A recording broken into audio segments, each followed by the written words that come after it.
Hello, welcome to Skyway computer institute. और हम चल रहे हैं फ़ोटोशॉप की ओर, और ये फ़ोटोशॉप की 5th क्लास है जिसमें आज का टॉपिक है क्लोन स्टैम्प टूल। तो क्लोन स्टैम्प टूल को पढ़ने से पहले हम लोग पहले भी 4 क्लासेस हो चुकी हैं जिसमें काफ़ी सारी चीज़ें इम्पोर्टेंट थी। आई होप कि आप लोग सीख रहे होंगे और बड़े आसानी से आपको चीज़ें समझ आ रही होंगी। अगर फिर भी कोई मसला है, फिर भी कोई दिक्कत है, तो आप हमें कमेंट कर सकते हैं।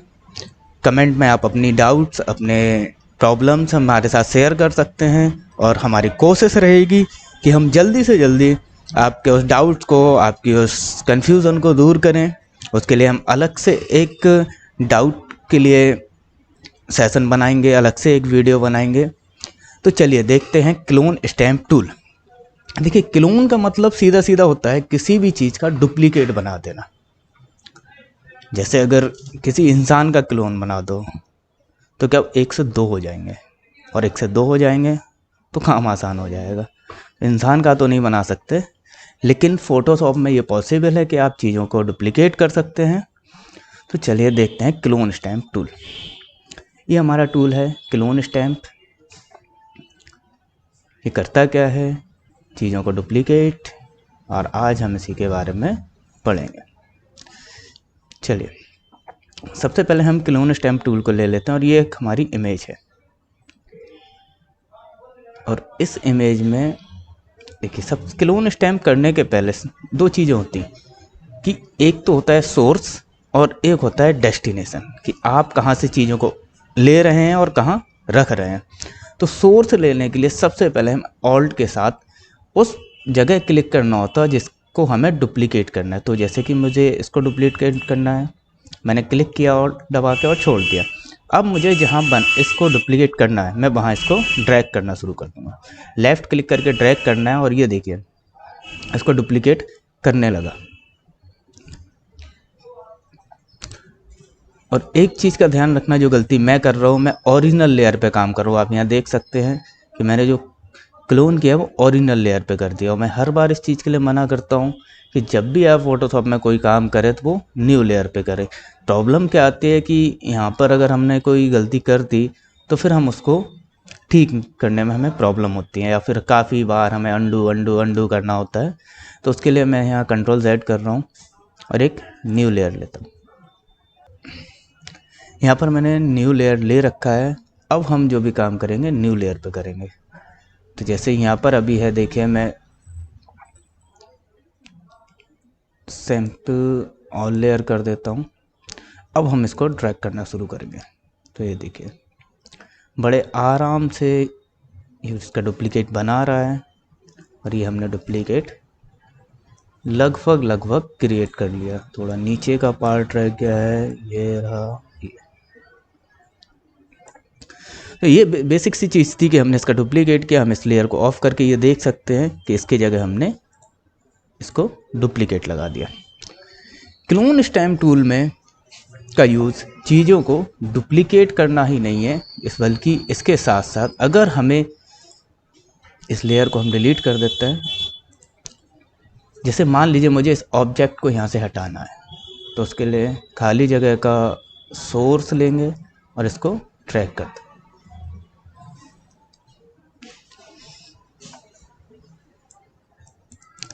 बड़े आराम से ये साफ होता जा रहा है। कई बार आपको सोर्स चेंज करना पड़ेगा, क्योंकि इमेज एक सिमेट्री में रहती है, एक अलाइनमेंट में रहती है, और आपको सिमेट्री और अलाइनमेंट का ध्यान रखना होता है। तो सोर्स चेंज कर करके, सॉरी, Ctrl Z, ऑल्ट,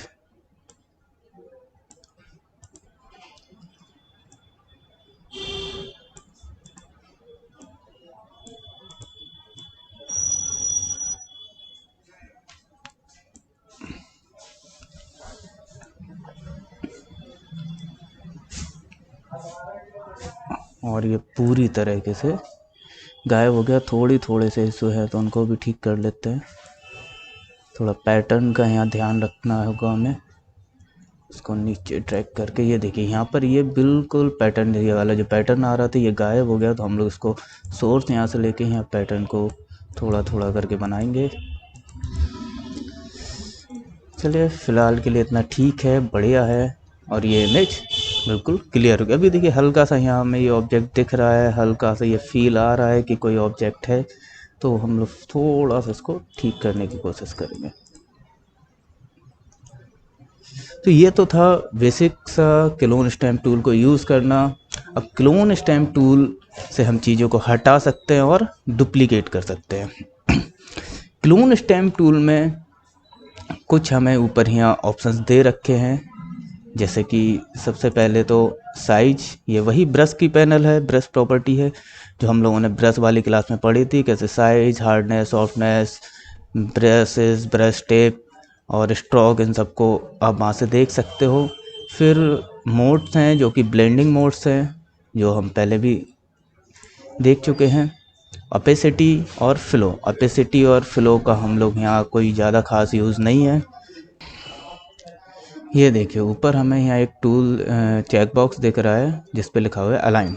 अब अलाइन का मतलब क्या है कि यहाँ देखिए जब हम किसी चीज़ को क्लोन करते हैं तो एक तो आपको हमारा ये सर्कल दिख रहा है और दूसरा क्या दिख रहा है, प्लस सिंबल। तो प्लस सिंबल क्या है, सोर्स है, और सर्कल क्या है, जहाँ पर हम इसको पेंट कर रहे हैं। जो सर्कल जो ब्रश है वो पेंट कर रहे हैं, तो सोर्स से उठा के हम सर्कल से पेंट कर रहे हैं। अब ये देखिए जितना मैं अपने सर्कल को मूव कर रहा हूँ उसी के हिसाब से ये हमारा प्लस वाला सिंबल भी मूव कर रहा है। इसका मतलब कि हमारा सोर्स और ब्रश एक अलाइनमेंट में चल रहा है।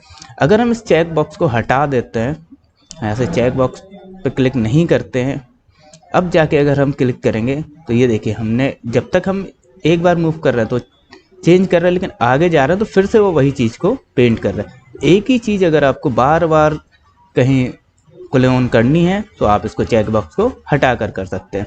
हम किसी दूसरी इमेज पे देख लेते हैं।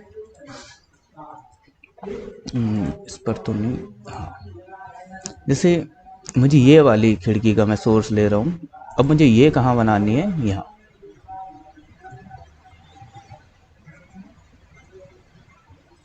ये देखिए ये मैंने यहाँ पे बना दी। अब मुझे सेम विंडो अगर ऊपर बनानी है तो देखिए फिर से उसने वही सोर्स लिया है जो हमने पहले लिया था। तो इसमें क्या रहता है कि हमारा सोर्स अलाइन नहीं रहता है, जितने बार हम नया क्लिक करेंगे वो उतने बार हमारे लिए सेम सोर्स से उठाएगा। और अगर अलाइन पर आप चेक बॉक्स करके रखते हैं तो वो जब तक आप ब्रश यूज़ करोगे आपका अलाइनमेंट, सोर्स और ब्रश के बीच में अलाइनमेंट बना रहेगा। आप कहीं भी क्लिक करोगे सेम चीज़, अगर आपको मल्टीपल जगह कॉपी करनी है तो आपको अलाइनमेंट ऑफ करके रखना होगा, और अगर आपको एक ही बार कॉपी करनी है तो आप अलाइन में उसको चला सकते हो। तो ये कॉपी हो गया। मैंने सारी चीज़ें सेम लेयर पे कर दी, इसलिए मुझे कंट्रोल Z करना पड़ेगा। इस चीज़ का आप लोग बिल्कुल ध्यान रखें कि आपको हमेशा ब्लैंक लेयर पर और न्यू लेयर पर चीज़ें। अब कई बार दिक्कत क्या आती है कि न्यू लेयर पे हम रहते हैं और हमारे यहाँ पर करंट लेयर रहता है, और करंट लेयर से दूसरी चीज़ों को नहीं उठा पाता है। तो आप यहाँ पर ऑल लेयर कर दें और तभी काम करें। यहाँ पर आप ऑल लेयर सेलेक्ट कर सकते हैं। तो ये तो थी बेसिक सी चीज़ें क्लोन स्टॉम्प टूल की, कि कैसे आपको डुप्लीकेट बनाना है या कैसे आपको चीज़ों को रिमूव करना है। एक चीज़ और होती है, वो होती है क्लोन सोर्स। तो हम लोग यहाँ विंडो में जाएंगे और यहाँ पर ये रहा क्लोन सोर्स। अब यहाँ देखें यहाँ पर क्लोन सोर्स अलग अलग है। आप एक बार में मल्टीपल सोर्स यूज़ कर सकते हो। जैसे मैं ये वाला सेलेक्ट करके मैं यहाँ सोर्स बना लेता हूँ विंडो का, इसको क्लिक करके मैं सोर्स बना लेता हूँ वॉल का। अब मैं यहाँ पर वॉल पेंट कर रहा हूँ और मुझे लगा कि मुझे विंडो ही चाहिए, तो मैं वापस यहाँ क्लिक करूँगा और अब देखिए ये मेरा विंडो का सोर्स ओपन हो गया। अब मैं यहाँ से सोर्स मेरा चेंज हो गया, ऊपर वाली विंडो नीचे कॉपी हो रही है और ये हो। तो यहाँ से आप मल्टीपल सोर्स यूज़ कर सकते हैं। दूसरी चीज़ थी ये वाली इमेज को ऑफ कर देते हैं, नो सेव, और इसको वापस से हम लोग एक बार फिर से ऑन करेंगे, ओपन में जाएंगे या फिर कोई दूसरी इमेज ले लेते हैं, कोई ऐसा मसला नहीं है। डाउनलोड्स, और डाउनलोड्स के अंदर चलिए ये इमेज से लेते हैं। सर्दी का टाइम है और सारी इमेजेस भी बर्फीली हैं, ध्यान रखें, सर्दी से बचें। नेक्स्ट यहाँ पर हमें दिया है फ्लिप विद हाइट, और फ्लिप वर्टिकल फ्लिप है और हॉरिजेंटल फ्लिप है। तो जूम करके देख लेते हैं, यहाँ पर वर्टिकल फ्लिप है और यहाँ पर हॉरिजेंटल फ्लिप है। तो हम सबसे पहले वर्टिकल फ्लिप के साथ काम करते हैं, और मैं इस बंदे का यहाँ से सोर्स ले लेता हूँ और यहाँ पर इसको ड्रॉ करूँ। तो देखिए आप देख पा रहे होंगे सर्कल के अंदर कि उसको उसने फ्लिप कर दिया। अब हम इसको ड्रॉ करेंगे तो ये फ्लिप हो गया। तो अगर आपको किसी चीज़ को फ्लिप करना है तो आप फ्लिप पे रख कर उसको क्लोन कर सकते हैं। ये देखिए डुप्लीकेट भी हुआ है और फ्लिप भी हुआ है। अगर आप वर्टिकल फ्लिप करते हैं तो ये देखिए वर्टिकल फ्लिप में चला गया और ये उल्टा हो गया, यहाँ पे इसको वर्टिकली फ्लिप कर दिया। ये चीज़ अगर आपको करनी है तो आप यहाँ से फ्लिप यूज़ कर सकते हो। सॉरी मैं न्यू लेयर लेना भूल गया था। अब यहाँ पर हमें दिया हुआ है विद एंड हाइट।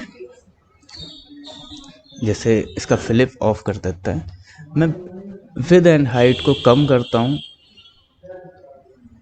और यहाँ जाकर मैं इसको क्लोन कर रहा हूँ। तो ये देखिए इसने हमारा नया क्लोन हुआ है उसको और छोटा कर दिया है, और जितना डेप्थ इसकी है उस हिसाब से ठीक लग रहा है कि ये दूर खड़ा हुआ है और ये पास है। तो ये आप विद और हाइट से साइज कम या ज़्यादा करके क्लोन कर सकते हैं।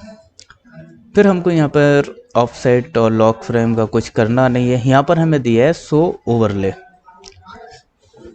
शो ओवरले से पहले हम यह देख लेते हैं, हमारे पास है rotate the clone source. Clone source को रोटेट कर सकते हैं, मैंने रोटेट किया। अब मैं यहाँ पे कुछ भी ड्रॉ करूँगा तो वो हल्का सा रोटेट होके आया है। तो आप क्लोन सोर्स को यहाँ से रोटेट कर सकते हैं, बाकी इसको वापस 0 कर सकते हैं। थोड़ा सा कम समझ आ रहा होगा तो और बढ़ा लेते हैं। अब रोटेट करके देखते हैं, ये देखिए दोनों में डिफरेंस देखिए, ये थोड़ा सा रोटेट हुआ है और ये ठीक है सेम। कंट्रोल Z करते हैं तो रोटेट, विद और हाइट चेंज करना, साइज चेंज करके आप क्लोन कर सकते हैं, आप रोटेट करके क्लोन कर सकते हैं। इसको रीसेट कर देते हैं, 0 कर देते हैं। फ्रेम ऑफसेट और लॉक का पता नहीं क्या मसला है, क्यों दिया है। यहाँ पर हमें कुछ ऑप्शंस दिए हैं, क्लिप्ड, ऑटो हाइट और इन्वर्ट, और इसका जो कैटेगरी है वो शो ओवरले। शो ओवरले क्या होता है, जैसे अभी आप मेरे सर्कल के अंदर देख रहे होंगे कि आपको यहाँ पे सोर्स दिख रहा है। अभी मैं ड्रॉ नहीं कर रहा हूँ फिर भी आपको वो दिखा रहा है कि जब आप ड्रॉ करेंगे तो कैसा ड्रॉ होगा। अगर हम इसको ऑफ कर देते हैं तो देखिए दिखना बंद हो गया, ड्रॉ तो हो रहा है लेकिन ये हमें दिख नहीं रहा। तो यहाँ से हम इसको ऑन और ऑफ कर सकते हैं। मैंने यहाँ से अलाइन को हटा रखा है, शो करेंगे तो दिखेगा और ऑफ कर देंगे तो छुप जाएगा। यहाँ पर हमें कुछ दिया हुआ है जैसे कि क्लिप्ड, ऑटो हाइड और इन्वर्ट। जैसे हम क्लिप्ड को ऑफ कर देते, अब देखिए अब हमें पूरी ही इमेज दिख रही है कि हम पूरी इमेज को जब कॉपी करेंगे तो कौन सी चीज़ें कॉपी होंगी। देखिए अगर क्लिप्ड कर देते हैं तो सिर्फ हमें उतना ही पार्ट दिखता है जितना हमारा कॉपी हो रहा है। तो क्लिप्ड, ऑटो हाइड पे करते हैं, क्लिप्ड को ऑफ करते हैं। तो जब तक हम इसको देख रहे हैं जब तो दिखेगी, लेकिन जैसे ही हम इसको क्लोन कर देंगे तो वो गायब हो जाएगी। तो अभी देखिए अभी दिख रही है, हम क्लोन करना शुरू करेंगे तो गायब हो जाएगा, ऑटो हाइड हो जाएगा। फिर है इन्वर्ट। अब इन्वर्ट क्या करता है, चीज़ों को इन्वर्ट करता है। जैसे ये देखिए मैं यहाँ पे अगर कोई चीज़ ड्रॉ करता हूँ, इसका अलाइन हटा देते हैं। अब मैं यहाँ पे देख तो ये देखिए इन्वर्ट फॉर्म में हमें दिखाता है। प्रीव्यू हमारा कैसा देता है, इन्वर्ट फॉर्म में, और जब क्लोन होता है तो ओरिजिनल क्लोन होता है। तो ये सारे थे क्लोन के सोर्सेज, और क्लोन के सोर्सेज के हिसाब से आप ये चेंज कर सकते हो। यहाँ पे ऑपेसिटी है कि आपका जो सोर्स दिखेगा उसकी ऑपेसिटी कितनी रखनी है, तो आप कम ज़्यादा भी रख सकते हो। अगर आपको बहरहाल कहीं ऐसी नहीं रहता है, लेकिन आप कम ज़्यादा करके अपना यूज़ कर सकते हो। मैं इसको कम कर देता हूँ ये देखिए ऑपेसिटी कम हो गई है, जो सोर्स हमारा दिख रहा है वो कम दिख रहा है। तो आप यहाँ से ऑपेसिटी को भी कम ज़्यादा कर सकते हैं। तो आई होप कि आपको क्लोन स्टैम्प टूल समझ आया होगा। अगर फिर भी कोई डाउट रह जाता है तो बार बार एक ही बात कहता हूँ कि आप कमेंट सेशन में जाके कमेंट कर सकते हैं। उसके लिए हम आपके लिए कोशिश करेंगे कि उसको और बेहतर तरीके से आपके लिए समझाएं। बाकी मेरे हिसाब से जितनी क्लोन स्टैम्प टूल में इम्पोर्टेंट चीज़ें थी वो आपको समझ आ गई होंगी। लाइक कर दें, शेयर कर दें, और अगर सब्सक्राइब नहीं किया है तो सब्सक्राइब भी कर दें। मिलते हैं अगली क्लास में।